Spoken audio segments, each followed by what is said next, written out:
वर्णन है गुरुदेव बृहस्पति जी के पास जितनी बुद्धि है इतने बुद्धिमान वह लोग हो जाते हैं जो भगवान शिव की पूजा नित्य करते। कितनी देर तक अभिषेक करें? श्रृंगी पकड़ लें और रख दें? नहीं, कम से कम इतनी देर के लिए तो श्रृंगी पकड़ी है जितना कि एक माला पूरी करने में, ओम नमः शिवाय पूरी माला करने में जितना समय लगे उतना तो कीजिए। अभिषेक सिद्ध हो जाता है। 10,000 नाम जपने में जितना टाइम लगता है इतनी देर तक कोई श्रृंगी पकड़ करके यदि रोज भगवान शिव का अभिषेक करे। लिखा यावन मंत्रा अयुतम, अयुत कहते हैं 10,000। 10,000 मंत्र जपने में जितना समय लगता है उतनी देर के लिए महारुद्राभिषेक किया जाए। आपका ध्यान मेरी तरफ कम है। क्या सुंदर लिखा है, ज्वर प्रलाप शांत्यर्थम जलधारा स्वभावः। जिनको ऐसा कोई बुखार है जो टूटने से टूटता नहीं है, डॉक्टर के भी कब्जे में नहीं आ रहा है वो बीमारी, तो लिखा है कि भगवान महादेव का जल से अभिषेक करने पर पुराने से पुराना ज्वर भी समाप्त हो जाता है। ऐसा वर्णन है। धारा पूजा फलम है। जल से भगवान की पूजा का, भगवान का अभिषेक करने का बहुत बड़ा प्रभाव है। काय से आप अभिषेक करेंगे? रुद्र जाप्येन ओम नमः शिवाय इस मंत्र से, वा तत्र सूक्तेन पौरुषेण, वही पुर सूक्त के द्वारा भगवान का अभिषेक किया जाए। षडंगे नाथ वा तत्र महामृत्युंजय न चाह। महामृत्युंजय मंत्र का जप करते हुए आप, भगवान शिव का कुछ भी नहीं आता है तो महामृत्युंजय मंत्र का जप करते रहिएगा और अभिषेक करते रहिएगा। और कहा गया है कि भगवान शंकर का अभिषेक करने से वंशस्य विस्तारो जायते नात्र संशय, परिवार का विस्तार होता है, वंश विस्तार होता है। ये बहुत बड़ी बात कही गई है। 72 नंबर का श्लोक है 14 नंबर के अध्याय का। जिनके घर में भगवान शिव का महारुद्रा अभिषेक होगा तो उनके लिए बड़ा अद्भुत वर्णन किया गया है। कहा गया है कि घृत धारा से बेकार्या यावन मंत्र सहस्रकम। घर में वंश वृद्धि रुकी है, बच्चे का जन्म गर्भ में ही मरण हो गया, उसका जन्म भी नहीं हो पा रहा है, वंश वृद्धि रुकी है। सावन का महीना चल रहा है, पानी में दूध और उसमें थोड़ा घी मिला करके भगवान शिव का अभिषेक किया जाए। घृत धारा शिवे कार्या यावन मंत्र सहस्रगम। ब्राह्मण बैठ करके 1000 नाम ओम नमः शिवाय के जपे, तदा वंशस्य विस्तारो जायते नात्र संशय। भगवान व्यास कहते हैं परिवार चल जाएगा, वंश विस्तार हो जाएगा, नारी का बांझपन समाप्त हो जाएगा, उसके घर में बच्चे किलकारी भरेंगे। यह है श्री शिव महापुराण का आशीर्वाद, इसकी एक कृपा है। लोग उल्टा पुल्टा ज़्यादा करते हैं, नींबू काटेंगे, मिर्ची फोड़ करके डाल देंगे। एक पता नहीं, मुझे ध्यान में नहीं है, कहीं की कथा में एक मैया पंडाल में खड़ी होकर के रो पड़ी। हमें लगा हुआ क्या, कोई बिजली का तार वार तो नहीं टूटा, हुआ क्या, एक करंट मारा। वो कहती है कि किसी बगल वाली ने मेरी साड़ी का छोर काट लिया है। अब हम तो जानते नहीं है कि साड़ी का छोर काटने से क्या होता है, लेकिन तांत्रिक वांत्रिकों के चक्कर में पड़ करके लोग उल्टा पुल्टा करते रहते हैं।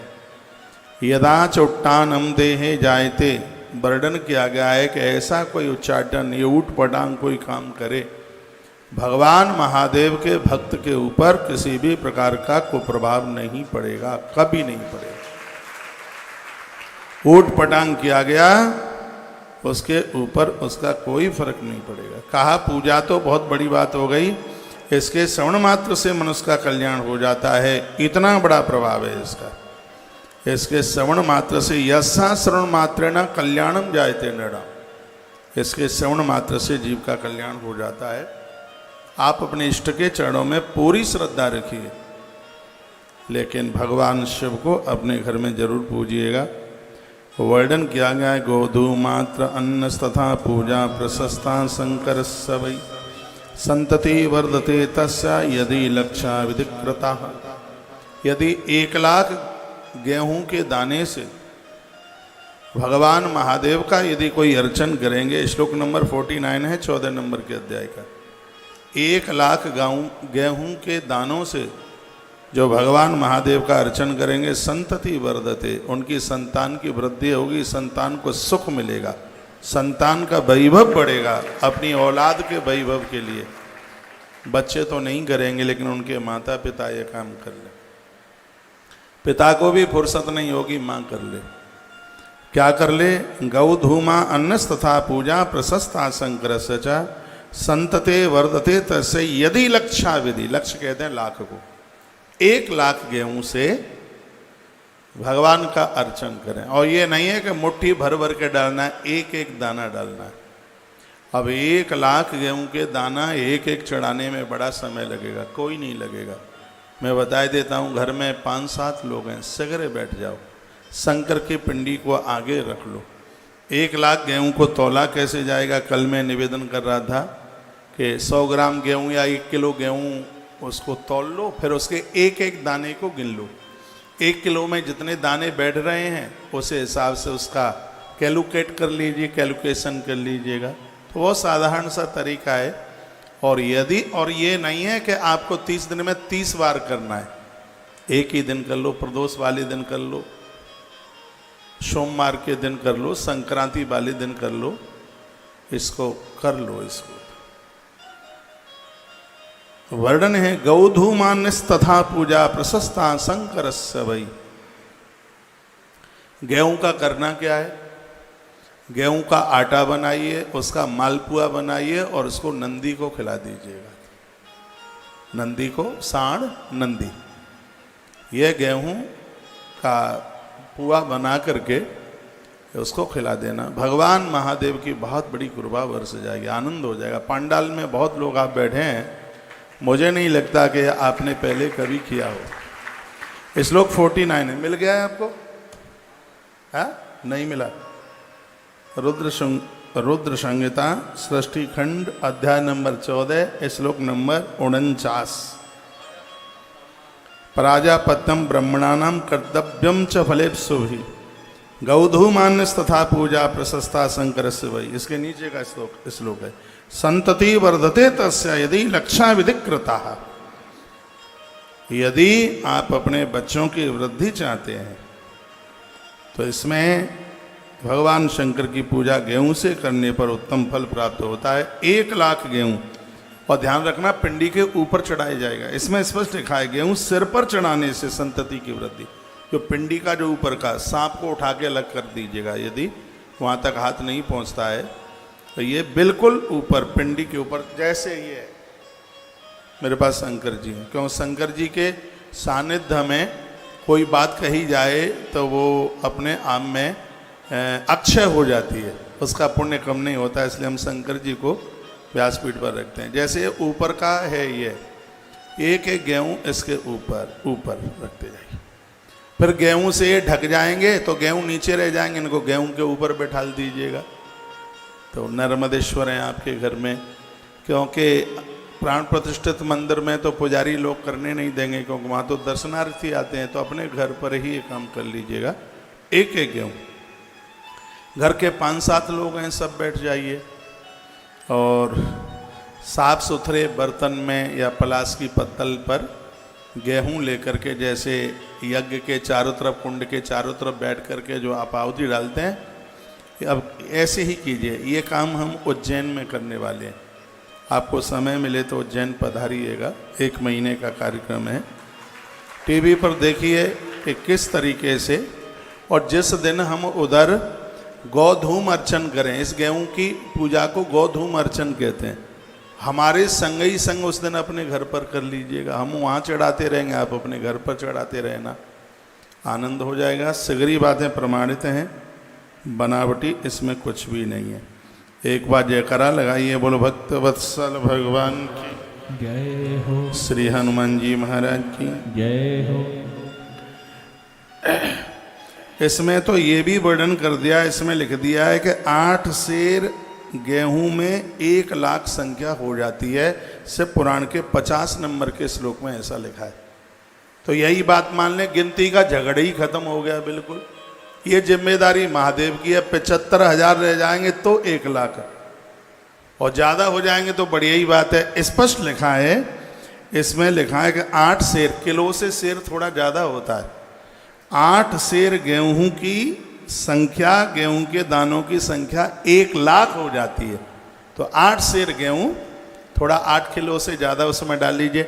जैसे तोला है वो 10 ग्राम का नहीं होता है, तोला 12 ग्राम का होता है। उसी प्रकार से किलो में 1000 ग्राम नहीं, 1000 ग्राम से ज़्यादा होता है। बुजुर्गों को पूछ लेना, उनको सबको पाई आना ये सब, उन्हें सेरा वगैरह सब पता होता है। तो 8 सेरा, और मैं तो आपको कहूँगा कि 8 सेर की जगह पर 1 सेर और ज़्यादा ले लीजिए। 8 किलो की जगह पे 1 सवा किलो और ज़्यादा डाल लीजिए, तो वो पूरा सेरा हो जाएगा।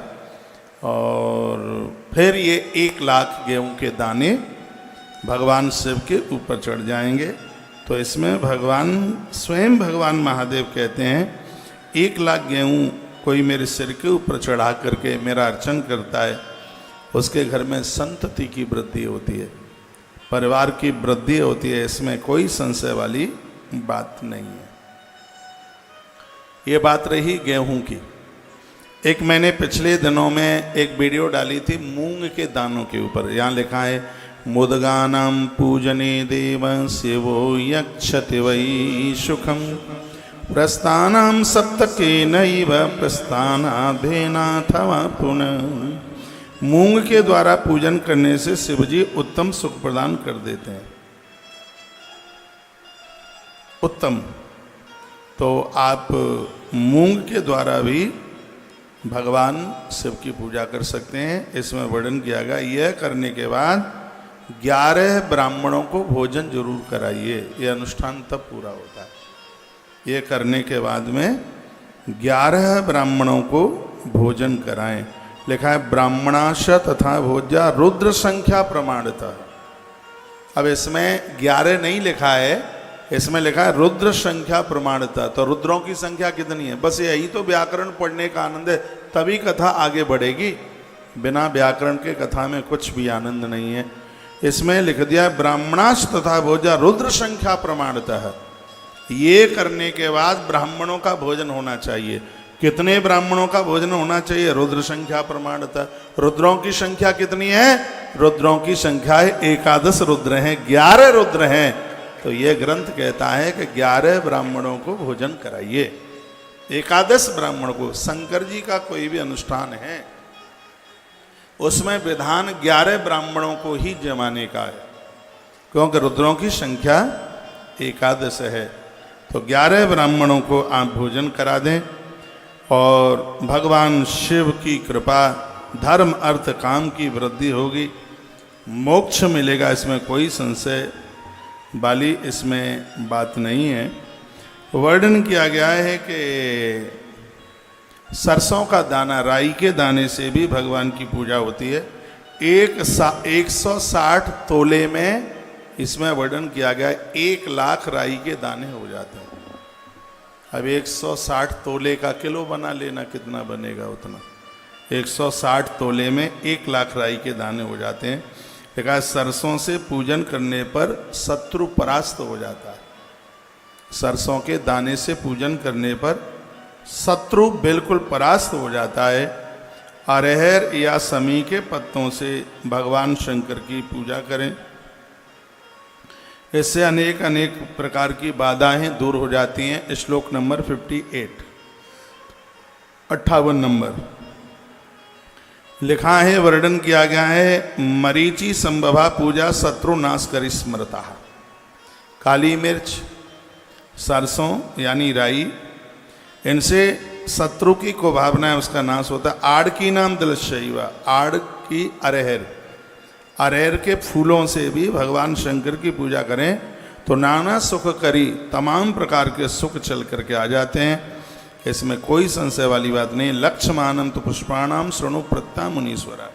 1 लाख फूलों से भगवान महादेव की जो पूजा करेगा भगवान शंकर उसके भंडार भर देंगे, उसके ऊपर बहुत प्रसन्न हो जाएंगे। 1,00,000 पुष्प से भी भगवान की पूजा करने का विधान बताया गया है।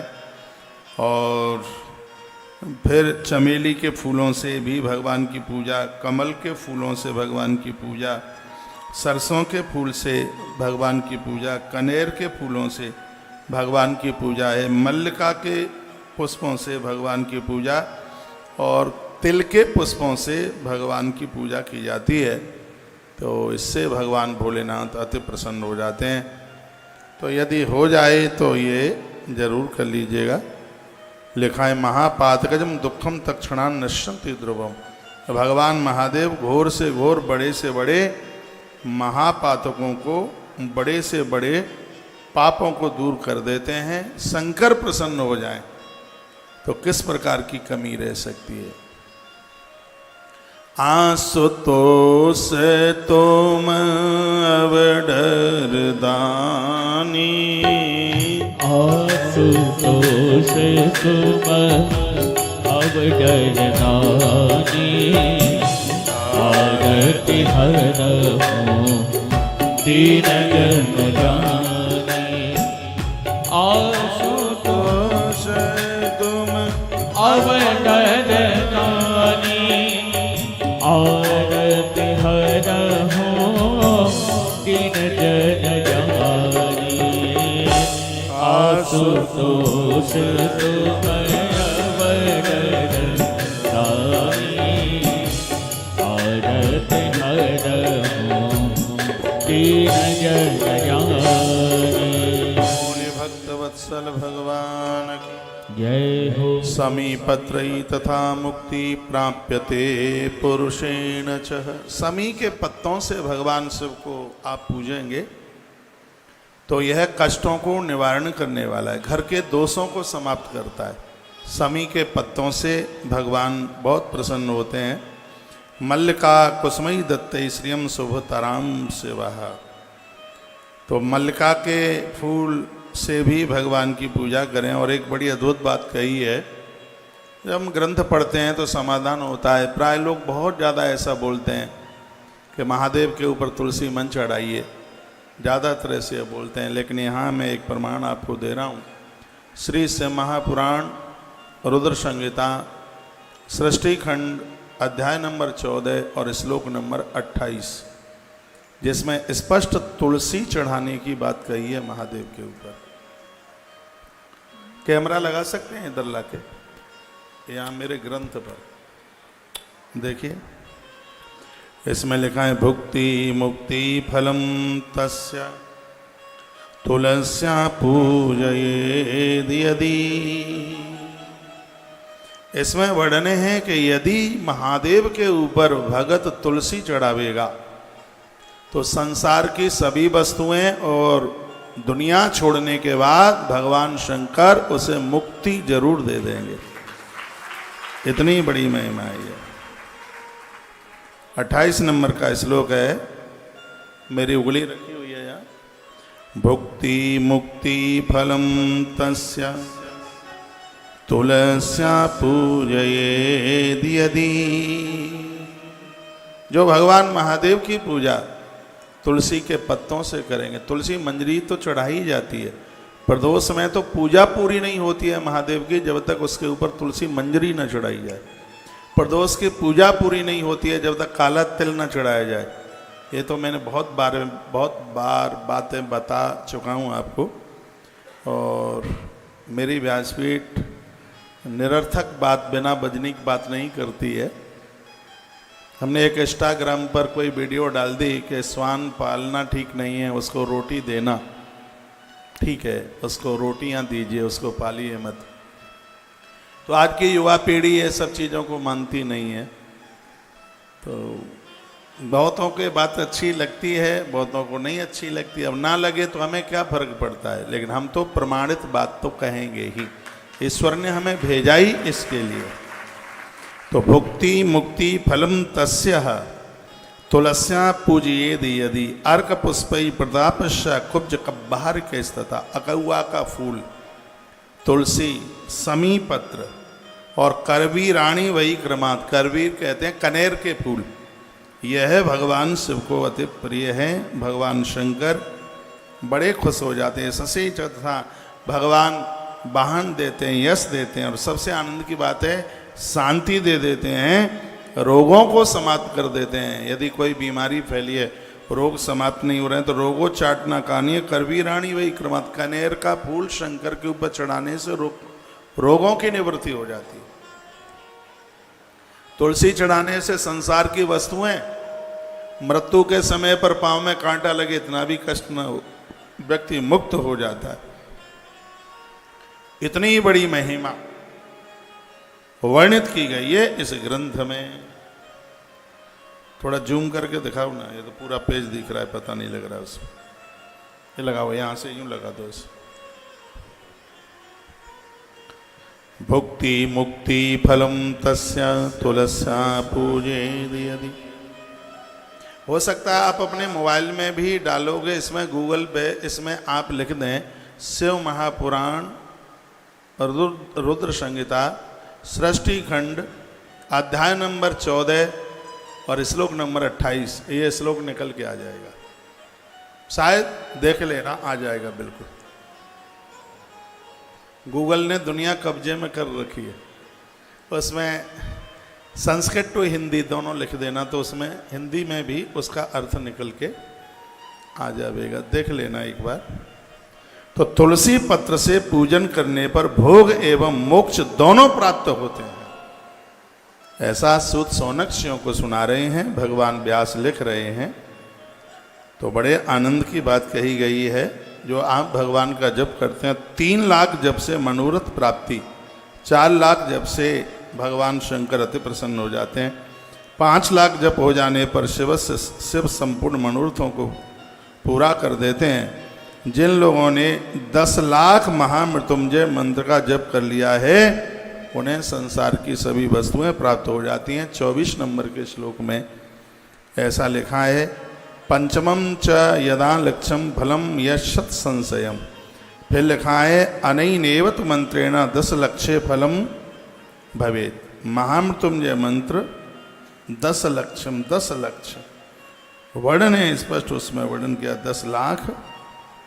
महामृत्युंजय का 10 लाख जप करने से मनुष्य सभी प्रकार के फलों को प्राप्त कर लेता है। ये बातें मैं इसलिए सुना रहा हूँ, मंत्र विज्ञान के ऊपर पूरी श्रद्धा बनी रहे। कल मैंने आपको निवेदन किया था कि पूजा का पूरा फल तब मिलता है जब चारों घटनाएं, चारों चीज़ें हमारे जीवन में, जिसमें तुलसी रुद्राक्ष भी, माथे पर चंदन भी, जप और भगवान का पूजन, चारों चीज़ें हों। तो हम जैसे लोगों को भगवान ने इसीलिए भेजा है कि समाज को यह जानकारी देते रहें। हम जैसे लोग यह जोर से ये बात आपके बीच में रखते रहेंगे तो आप चद्दरें उड़ाने के लिए पीर पैगंबर पर नहीं जाएंगे, जरूरत ही क्या पड़ेगी। आप हनुमान जी को सिंदूर चढ़ाइए, मैया को चुनरी चढ़ाइए, आनंद है। अपने तो ग्रंथ बड़े अद्भुत हैं, बहुत अद्भुत हैं। क्या सुंदर वर्णन किया कि पूजा में जो भी कोई कमी रह जाती है, आरती उतारते ही उसकी पूर्ति हो जाती है। जमाई आ जाए, वासी आ जाए, जब करते हुए बीच में आप बोल गए हैं तो वर्णन किया गया है कि उसमें आप भगवान की आरती जरूर करें। पूजा पूरी तब ही मानी जाती है तब भगवान की आरती उतारी जाए। अब पूछा गया है कि आरती कितनी बार घुमानी चाहिए, कितनी बार आरती घुमावें, तो इसका भी वर्णन किया गया है। अध्याय नंबर 13 है, 70, 71, 72, 73 और 74। इन श्लोकों में भगवान की आरती का ही वर्णन किया गया है। कहा गया है कि 14 बार आरती घुमाएं, पैरों को 4 बार, नाभि मंडल को 2 बार, मुख को 1 बार और पूरे शरीर पर 7 बार। कम से कम 14 बार तो आरती घूमे, और ज़्यादा भी यदि आप घुमा लेते हैं तो उसमें कोई दिक्कत नहीं, यानी 14 से कम ना हो। ये नहीं कि आपने बस जलाई और फुर से यूँ घुमाई और रख दी। कम से कम 14 बार। कहाँ लिखा है? लिखा है पादयोश्च चतुर्वारम, स्पष्ट लिखा है, 71 नंबर का श्लोक है। पादयोश चतुर्वारम, यानी पैरों में 4 बार घुमाए। द्वि कृतो नाभिमंडले, भगवान की नाभि के ऊपर 2 बार घुमाए। कितना हो गया? 4 और 2 6। एक कृत्वे मुखे, 1 बार मुख के ऊपर घुमाए। कितना हो गया? 7। फिर लिखा है सप्त कृत्व सर्वांग एव ही, पूरे शरीर के ऊपर 7 बार घुमाए। तो 7 + 7 = 14 है। ऐसा वर्णन किया गया। ततो ध्यानम यथो यक्तम वही कृत्वा मंत्र मूर्तम, भगवान के सन्मुख खड़े होकर मंत्र जप करें, स्तुति करें। जो भी आपसे कुछ आता है वह जरूर बोलें। भगवान के सन्मुख खड़े होकर के अगल बगल वालों को न देखें। नहीं तो प्राय लोग मंदिर में जाते हैं तो मंदिर में जाकर के ये देखते हैं कि हमारा अड़ोसी पड़ोसी हमें जानने पहचानने वाला कोई है कि नहीं, और बगल में उनसे बात करते रहते हैं। बहुतों को तो ये भी नहीं पता लगता कि भगवान ने आज पोशाक कौन सी पहनी है। मंदिर में आप 4 घंटा खड़े रहते हैं, इससे कोई फर्क नहीं पड़ता। मंदिर में जितनी देर आप खड़े होते हैं तो उस समय मंदिर में आपके और आपके भगवान के अलावा कोई तीसरा होना ही नहीं चाहिए। और जब रास्ते में आप जाते हैं मंदिर के लिए, तब भी चिंतन भगवान का ही होना चाहिए। एक रामायण में बड़ी सुंदर चौपाई है। जब मंदिर की तरफ आप जाएं तो इसको गुनगुनाते हुए जाइए। विभीषण के प्रसंग में गोस्वामी जी ने लिखा है, देखे हूँ जाई चरण जल जाता, देखे हूँ जाई चरण जल जाता, अरुण तुलसी बग सुख दाता। देखे हो जाई चरण जल जाता, अरुण तुलसी बग सुख दाता। देखे हो जाई चरण जल जाता, अरुण तुलसी बग सुख दाता। देखे हो जाई चरण जल जाता, अरुण तुलसी बग सुख दाता। तत्पश्चात ये तो रास्ते में जब बोलते बोलते हम जाते हैं, मंदिर में घुस जाते हैं, बाहर कोई नलका लगा है तो कुल्ला कीजिए, पामों में छींटे जरूर डालिए। 2 काम ऐसे हैं जहाँ पर पहुँचने पर 5 अंग गीले होने चाहिए। हाथ कोहनी तक, पाम घुटने तक और मुंह में कुल्ला, ये 5 हैं। एक भोजन करते समय और एक भगवान का दर्शन करते समय। यदि मंदिर में बाहर कहीं नल की व्यवस्था है, कुल्ला करके हाथ कोहनी तक धोइए, पाम घुटने तक धोइए और फिर अंदर प्रवेश कीजिए। भगवान का दर्शन करके परिक्रमा जरूर कीजिए। यहाँ पर वर्णन है, ततः प्रदक्षिणाम कुर्या। शंकर जी की अंदर से मंदिर से परिक्रमा आधी लगती है, लेकिन बाहर से पूरी लगती है परिक्रमा। और वर्णन यह भी है कि परिक्रमा धीमे धीमे लगाएं। कैसी चाल होनी चाहिए?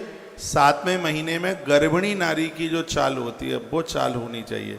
धीमे धीमे लिखा है, तथा प्रदक्षिणाम कुर्या शिवस्य च शनैः शनैः। शनैः शनैः यानी धीमे धीमे, धीमे धीमे। बहुत लोग तो दौड़ते हुए जाते हैं, जैसे कोई घोड़ा दौड़ रहा है तो अगले बार फिर घोड़े ही बनना पड़ेगा।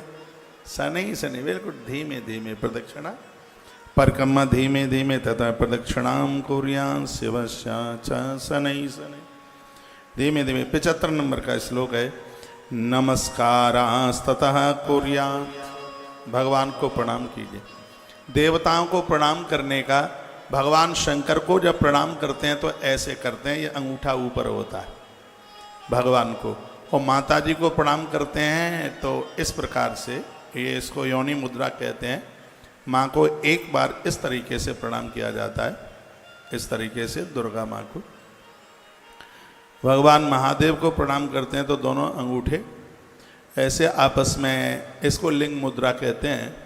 तो दोनों अंगूठे आपस में मिले हुए होते हैं। तो भगवान को प्रणाम करके फिर यहाँ लिखा है कि माताएं पंचांग प्रणाम करें और पुरुष लोग साष्टांग प्रणाम करें।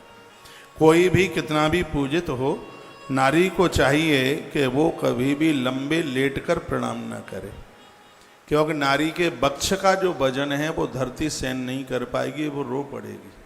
कभी आप गोवर्धन श्री गिरिराज जी गए हों और आपने देखा हो माताएं जब दंडवती परिक्रमा करती हैं तो छाती के भर लेट करके नहीं करती, वो कंधे के भर लेट करके करती हैं। ग्रंथ में तो लिखा है कि इतना बड़ा अपराध है यदि कोई नारी छाती के भर जमीन में लेट करके सोती है। कैकेयी माता ने क्रोध किया था, छाती के भर वो गिरी, माँ कैकेयी अयोध्या अनाथ हो गई। नारी को कभी भी छाती के भर जमीन पर नहीं लेटना चाहिए, धरती माता उसके इस वजन को सहन नहीं कर पाती है। अरे जो ग्रंथों में जो बातें लिखी हैं महापुरुषों के अनुभव में ये बातें, और जिस बात को स्वयं महादेव कह रहे हों तो अब बताइए वो बात कितनी वजनीक हो सकती है। वैसे भी गर्भ में जब संतान होती है तो नारी की जीभ बहुत कुछ खाने के लिए मांगती है। जब गर्भ में संतान होगी तो मिट्टी खाने को मांगेगी, लपसी खाने को मांगेगी, समोसा खाने को मांगेगी, चाउमीन खाने को मांगेगी। मैं तो लिखी लिखाई बात बोल रहा हूँ, आपको अनुभव होगा, ज़्यादा तो आपको पता होगा ना। तो उस समय जिह्वा के ऊपर बहुत भारी संयम की जरूरत होती है। गर्भ में संतान आवे, सूर्य अस्त के बाद अन्न मत खाइए, रात्रि को कभी खुले केसों से मत सोइए, और गर्भिणी नारी पामों को भिंगा करके रात को न सोए, इससे होने वाली संतान के लिए खतरा बढ़ जाता है। ध्यान से सुनिए, वो माताएं जिनके घर में बहू हैं और जिनको बच्चा होने वाला है, असली चंदन मिल जाए, 3000 रुपया कम से कम केजी आएगा, किलो, उसको पानी में 100 ग्राम लकड़ी चंदन की डाल दीजिए और रात्रि को सोते समय, ये मौसम बहुत ज़्यादा बढ़िया क्योंकि ज़्यादा ठंड भी है नहीं है, तो बहुत ही ज़्यादा बढ़िया फायदेमंद होगा नारी के लिए। तो वह इससे बच्चे के अंग पूरे के पूरे निकल करके आएंगे, उसकी हाइट बढ़ेगी, उसका शरीर भी सुंदर होगा, सुडौल होगा। और आनंद की बात यह है कि नारी को भी बच्चे को जन्म देने में कष्ट नहीं होगा। ये तो महात्मा याज्ञवल्क्य ने अपनी स्मृति में लिखा है, और मैं यहाँ व्यासपीठ से इन ग्रंथों का सहारा लेकर आपके बीच में कुछ बातें रखता हूँ।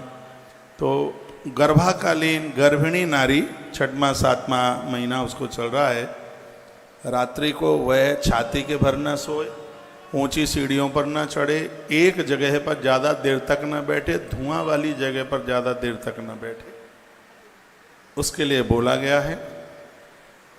बहुत देर तक टीवी न देखे, मोबाइल न देखे, चिंतन करे, बालकांड की चौपाइयाँ पढ़े, श्रीमद् भागवत जी का कृष्ण जन्म पढ़े, रामायण में से राम जन्म की कथा पढ़े, गणेश जन्म की कथा पढ़े, ये उसके लिए बहुत ज़्यादा शुभ है। श्रीमद् भगवत गीता का 15वां अध्याय पढ़े। गर्भिणी नारी, इसका असर उसके होने वाले बच्चे के ऊपर पड़ेगा। केसर सब जगह जन्म नहीं लेती है, केसर सब जगह पैदा हो जाए नहीं, केसर को पैदा करने के लिए कश्मीर की धरती चाहिए, अच्छी औलाद को जन्म देने के लिए अच्छी माताएं चाहिए। आप चाहेंगे तो बच्चे का भविष्य बना देंगे, वो आपके हाथ की बात है। चिंतन बढ़िया। और एक बात और मैं निवेदन करूंगा, सुन लो प्लीज, मेरी बात सुन लीजिएगा, आपके काम में आएगी। घर में यदि गर्भिणी नारी है, उसके कमरे को डेवलप कीजिए, उसको थोड़ा उसको ठीक कीजिए, उसमें देवी देवताओं की तस्वीर जो सौम्य है, गर्भिणी नारी के कमरे में लड्डू गोपाल की तस्वीर जरूर लगाइए, इससे मन बड़ा मुदित होता है, बहुत प्रसन्न होता है। उसके कमरे में सुबह शाम दिया जलना चाहिए, उसके कमरे में कुछ ग्रंथ रख दीजिए। जिसके घर में गर्भिणी नारी है तो एक तो ये नियम बना लें कि जब तक डिलीवरी ना हो जाए उसको पियर मत जाने दीजिएगा, उसे उसके मायके ना जाने देना। आप कहोगे ऐसा क्यों? अब वो भी सुन लो ऐसा क्यों। ऐसा इसलिए मायके में बेटियां स्वतंत्र होती हैं, चाहे इस घर में चली जाएं, उस घर में चली जाएं, चाचा के यहाँ चली जाएं, ताऊ के यहाँ चली जाएं, घूमने को चली जाएं। एक कथा आती है ब्रह्म वैवर्त पुराण में पवन रेखा जो कि उग्रसेन की पत्नी है, पवन रेखा उग्रसेन की पत्नी है, कंस की माँ है पवन रेखा। इसकी सास ने बहुत मना किया और ये नहीं मानी और चली गई अपने पियर, और वहाँ स्वेच्छा से घूमा करती थी। एक दिन बगीचे में गई, बगीचे में एक द्रुमिल नाम का राक्षस रहता था। उसकी दृष्टि इसके होने वाले गर्भस्थ शिशु के ऊपर उसकी निगाह पड़ गई। पवन रेखा की कोख से किसी धर्मात्मा को जन्म लेना था, लेकिन एक अपराधी राक्षस की दृष्टि पड़ने से कसाई कंस पैदा हो गया। जिस नारी के गर्भ में संतान है उसके उदर को तो उसका पति भी ना देख पाए, औरों की तो बात छोड़िएगा। इतना ध्यान रखना है, तुम्हारी एक छोटी सी लापरवाही जन्म लेने वाले बच्चे के भविष्य का खतरा बन जाएगी। इसलिए ध्यान रहे इस बात का। हो सकता है कि मेरी बात सुनने में आपको ठीक ना लग रही हो, लेकिन मैं ऐसा कुछ बोल नहीं रहा हूं कि जो ठीक ना लगे। घर में गर्भिणी नारी है जो बच्चे को जन्म देगी, आने वाले समय में उसके सामने लड़ाई ना लड़ें, झगड़ा ना करें, कलह ना करें, क्योंकि गर्भ में उस नारी की नाभि से वो बच्चा पूरा का पूरा सुनता है। अभिमन्यु ने चक्राव्यूह को तोड़ना माँ के गर्भ में ही तो सुन लिया था। प्रहलाद जी महाराज ने देवश्री नारद जी का जो संदेश है वो माँ के गर्भ में ही तो सुन लिया था। और जब छठवां महीना चलता है तो बच्चा सुनता है, 7वें में तो उसको बहुत बड़ा ज्ञान हो जाता है। और ये समय चल रहा हो और तुम्हारे घर का जैसा वातावरण होगा वह पूरा का पूरा असर होने वाली औलाद के ऊपर हो जाएगा। आप झगड़ा करेंगे, कलह करेंगे, विचार ठीक नहीं रखेंगे तो इसका असर होने वाले बच्चे के ऊपर हो ही जाएगा। और मैं निवेदन करना चाहूँगा, लोग कहते हैं कि संतान पापियों के घर भी हो जाती है। चलो ठीक है, कीड़े मकोड़े हो जाते होंगे सबके घर में। जो सच में जो पुत्र है, गरुड़ पुराण में लिखा है, पुत्र उसे कहते हैं जो पुमान नाम के नरक से तार दे। ये तो भाग्यवान लोगों के ही घर में ऐसी संतानें चल